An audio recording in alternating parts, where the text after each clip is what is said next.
Kagabi na iuwi sa Pilipinas ang labi ni Congressman Iggy Arroyo mula sa London. Kasamang dumating ang live-in partner ni Iggy na si Grace Ibuna na naging emosyonal paglapag pa lamang nila sa airport. Nakatutok si Ivan Mayrina.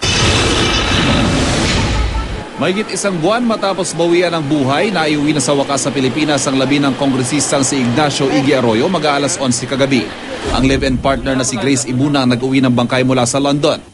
Kasama ni Grace si Bianca, ang anak ng kongresista sa unang asawa, at ang anak ni Grace sa aktor na si Gabby Concepcion na si Gary. Emosyonal si Ibuna habang nagpahayag ng pasasalamat sa lahat ng sumuporta sa kanya at kanyang pamilya.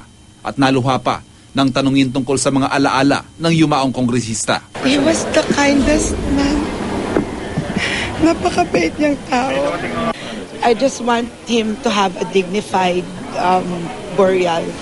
January 26 namatay ang kongresista sa London, pero dahil sa usaping legal kung sino may karapatan sa labi nito, natagalan bago siya naiuwi.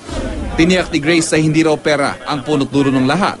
Matatandaang sa last will and testament ng kongresista, ipinamana nito kay Grace ang lahat ng kayamanan at ari-arian niya.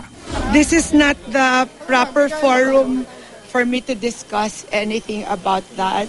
Sana pagbigyan nyo lang kami lahat mag-grieve kasi napakasakit para tanggapin sa aming buong pamilya to.